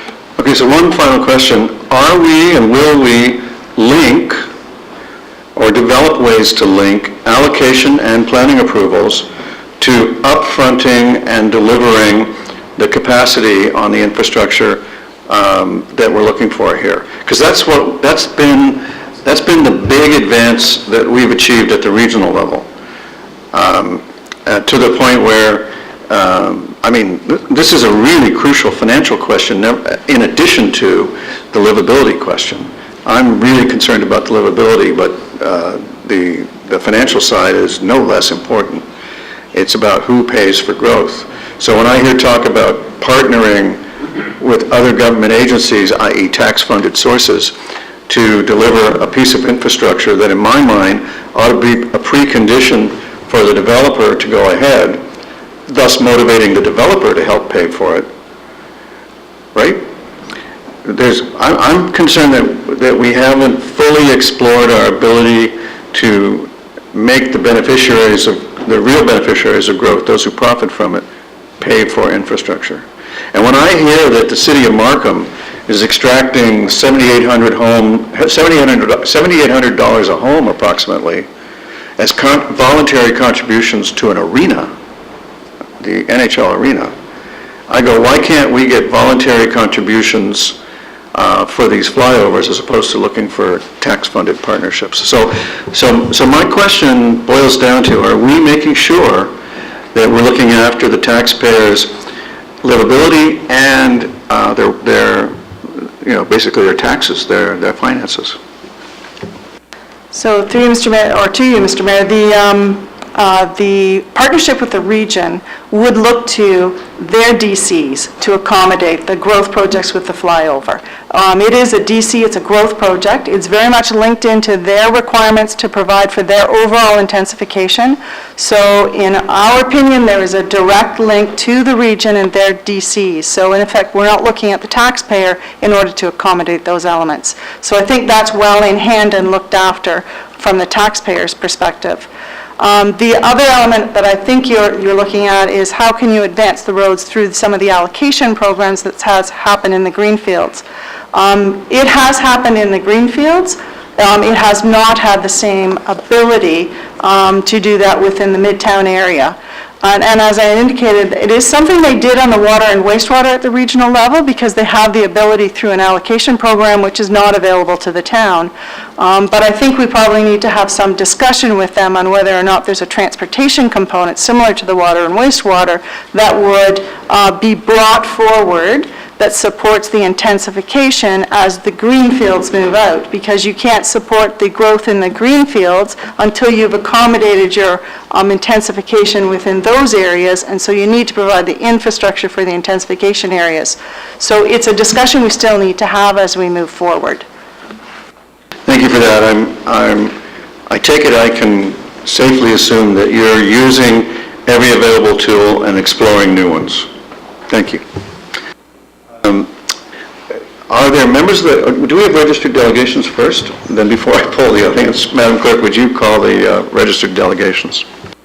Our first registered delegation is Glenn Schnarr, representing Glenn Schnarr and Associates, and he's here to speak to both item 1 and 2. Mr. Schnarr, welcome. I believe we're seeing you again. You are. Thank you, Your Worship, and members of council.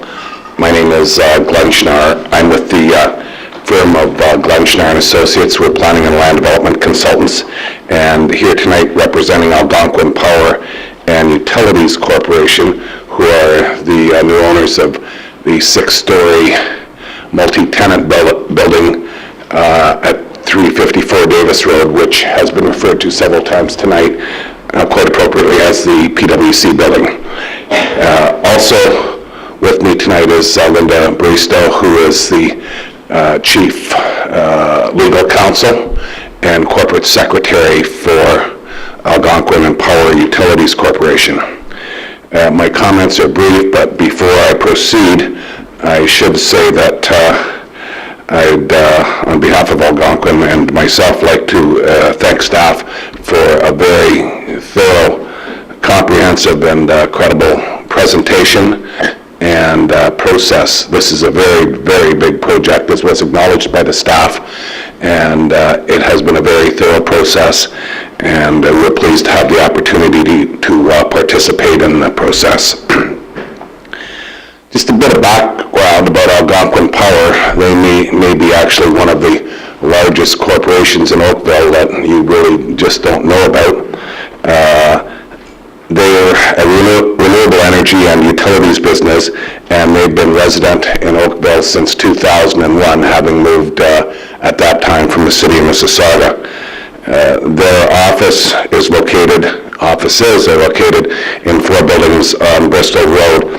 They have 1,500 employees in North America and 250 employees at their head office location in Oakville.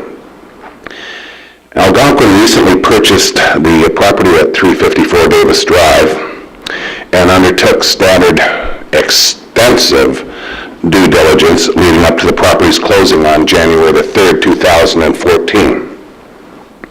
I might add that due diligence involved a very extensive due diligence and closing report from a major law firm in the city, and also due diligence through the former owners of the property, Great Gulf Corporation.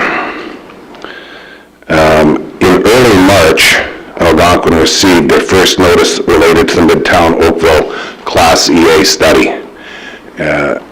They were aware at a very high level, like when I say high level, I mean a bubble diagram kind of level, that this was proceeding.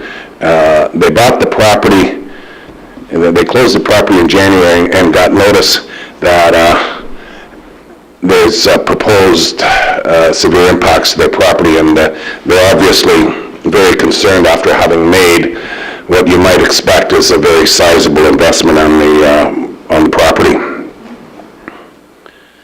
And then obviously we recently received notice of tonight's meeting.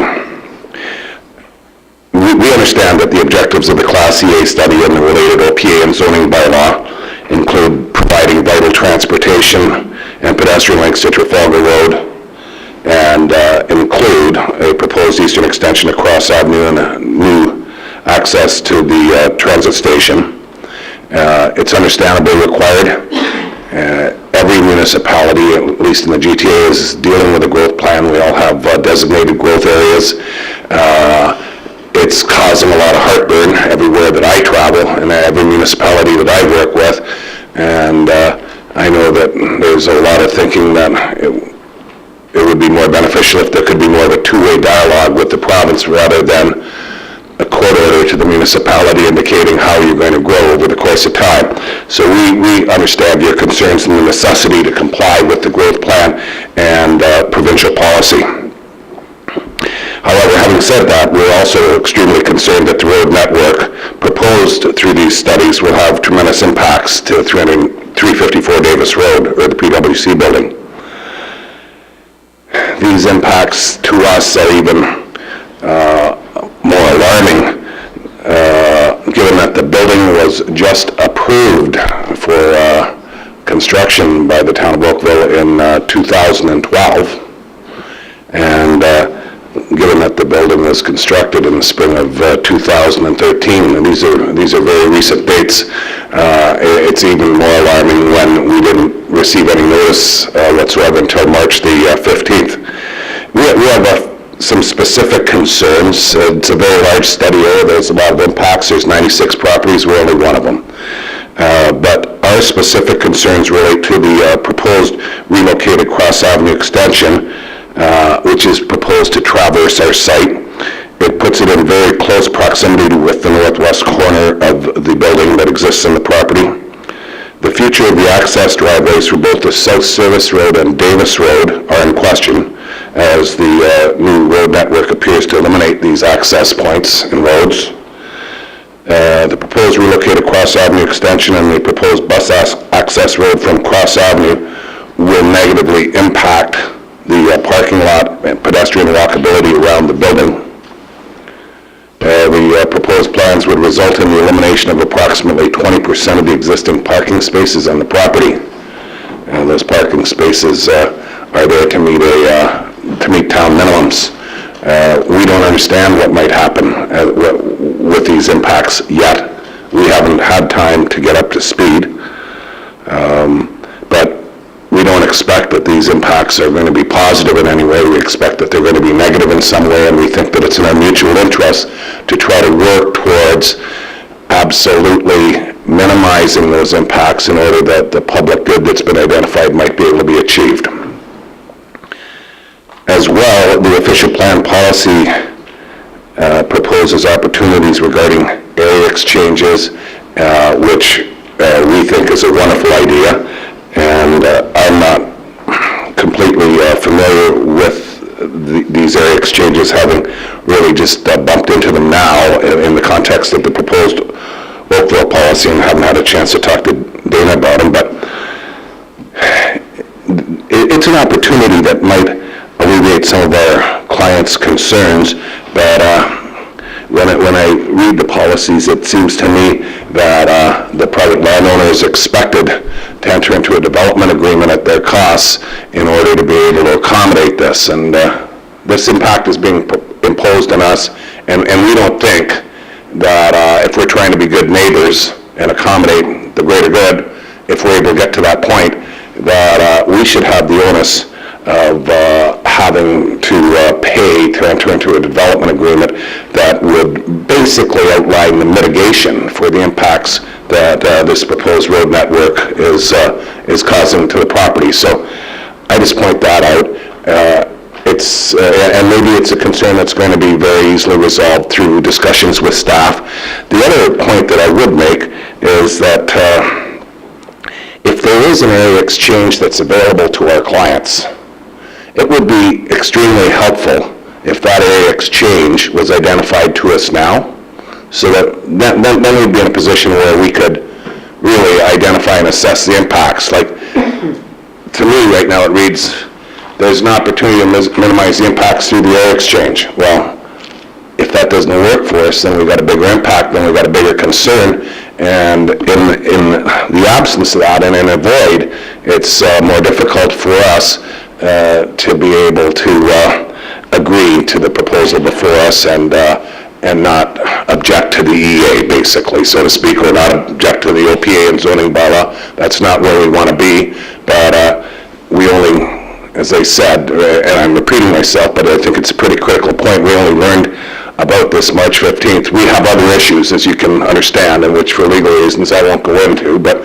we learned about it March the 15th. We're trying to get up to speed. We have very recently engaged a credible traffic engineer, Poulis Chung, and I'll tell you that it was difficult finding a traffic engineer, and that's why we weren't even able to do it a little bit quicker, because as you might expect, major credible engineers have potential conflicts, and this one was conflict central, so we were having a hard time to try to find somebody, and this firm has agreed to work with us as quickly as they can.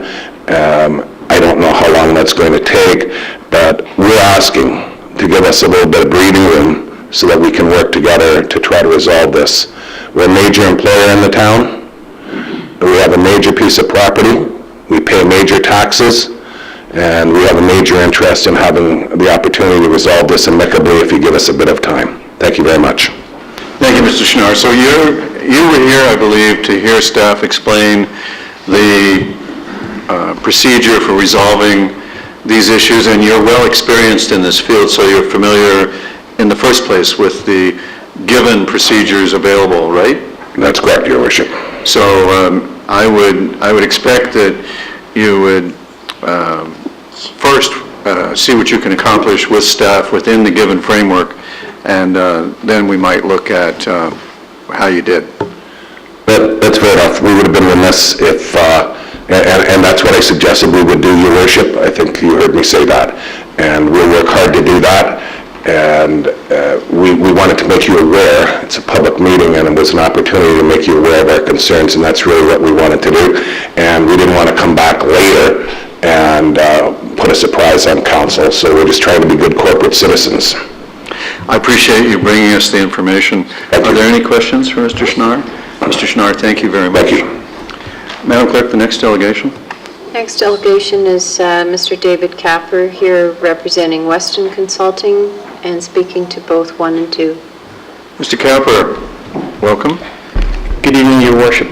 Just by way of clarification, Weston Consulting, along with Gowlings LLP, has been retained by General Electric Canada for the properties at 420 and 468 South Service Road, Oakville.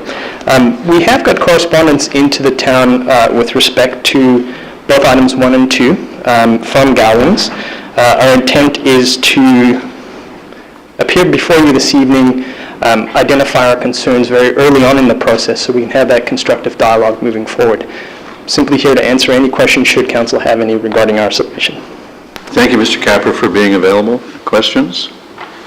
Thank you, Sarah. I think your best course is to work with staff. Wonderful, thank you. Madam Clerk? Next delegation is Adrian Latarski, representing Johnston Latarski Limited, speaking with both items 1 and 2. Mr. Latarski, welcome. Council looks forward to your information. Good evening. As mentioned, my name is Adrian Latavsky. My planning firm is Johnston Latavsky Limited, and we are acting on behalf of First Capital Corporation, who owns and operates the Old Oakville Marketplace at the northeast corner of Trafalgar Road and Cornwall. And admittedly, I'm really here more out of an abundance of caution than anything else, this being the statutory meeting. We appreciate that there is a further public consultation process going forward. I simply note that we've had a chance to at least see the official plan amendment document and the proposed zoning bylaw. We've had a chance to look it over quickly, and we've only just seen the urban design document, the staff report, and the parking study here tonight, so we've not had an opportunity to review it in detail. I do note that there is at least the proposal within the official plan document to alter the land designations and minimum heights proposed on First Capital's property over what was approved with the Livable Oakville. We simply note it. I have to review. We still have much work to do to review it and to better understand exactly how that may impact First Capital's interests. But in the meantime, we look forward to working with the town and with staff to better understand the process and evaluate how it impacts First Capital's lands. I appreciate your time. Thank you, and we certainly prefer that stance, and we appreciate you bringing it. Questions? Thank you, sir. Thank you. Madam Clerk? Patrick McLaughlin, here representing Fine Time Holdings for items 1 and 2. Mr. McLaughlin, welcome. Council looks forward to your information. Thank you, Your Worship. I've had my questions answered, what was happening. Okay, thank you. Thank you very much. I wish we could be that fast and that efficient all the time. Are there any other delegations, Madam Clerk? Are there any other members of the public with information for council or staff on this matter? Mr. Mallon. Mayor Burton, councillors, staff, ladies and gentlemen, thank you for the opportunity just to add a few comments here. First of all, I think we should all recognise that apart from the many difficult issues that we need to face here, this represents a fantastic opportunity to do something to really redevelop these lands, which are not fully utilised at the moment. So we are all perhaps looking forward to seeing something really excellent come out of this process. Specific comments, we believe that this doesn't just impact our residence area, Trafalgar Chartwell. We think it impacts the whole of Oakville, and we think that there are many other residents associations that once they become aware of what the plans are, we want to get involved and we want to have a say in what's going on. We can talk for a minute about the number 2 item on the agenda, which is the transportation and environmental study. Our concerns about this in Trafalgar Chartwell Residents Association are the question of timing, which has already been discussed somewhat. We are concerned that we're going to have a whole lot of people move into these new high-rise developments without any significant improvements to the road system. Congestion is going to become worse and worse.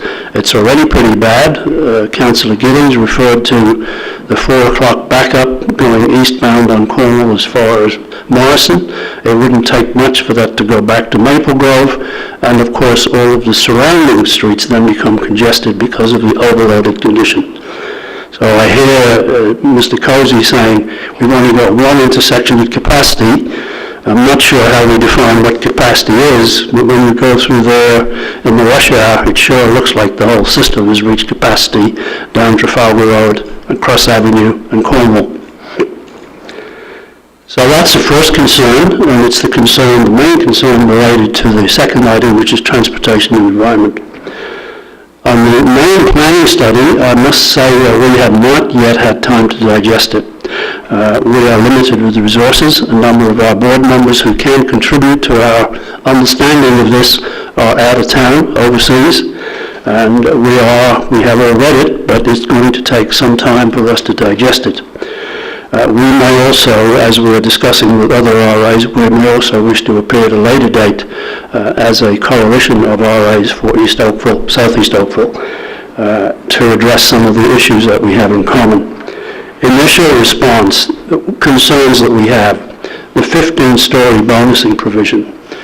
We would like to get some idea of what that could mean in terms of the cap or the maximum population that could be accommodated in this land.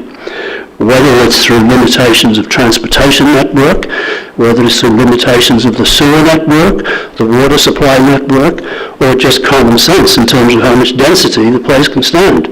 I don't know, but it would be nice to have an estimate from planning staff as to what that number is.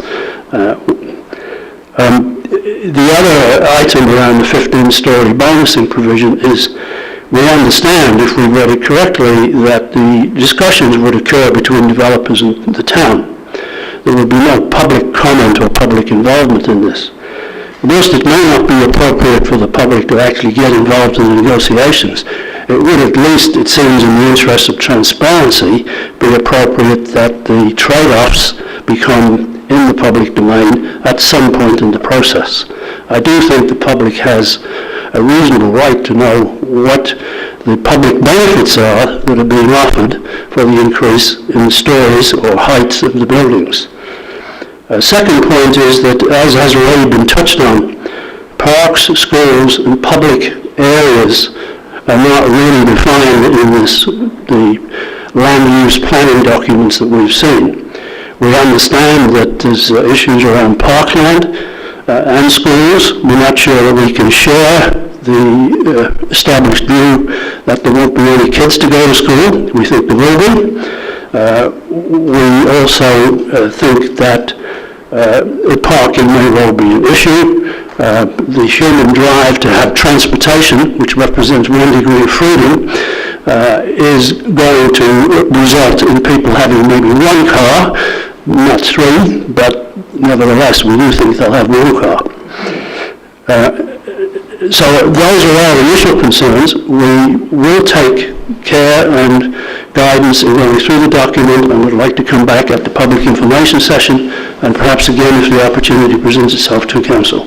So thank you for your time. Thank you very much for bringing those. I do have some help for you immediately. I'm not sure it was crystal clear in what staff said about schools, but the school boards decide whether or not they will have a school.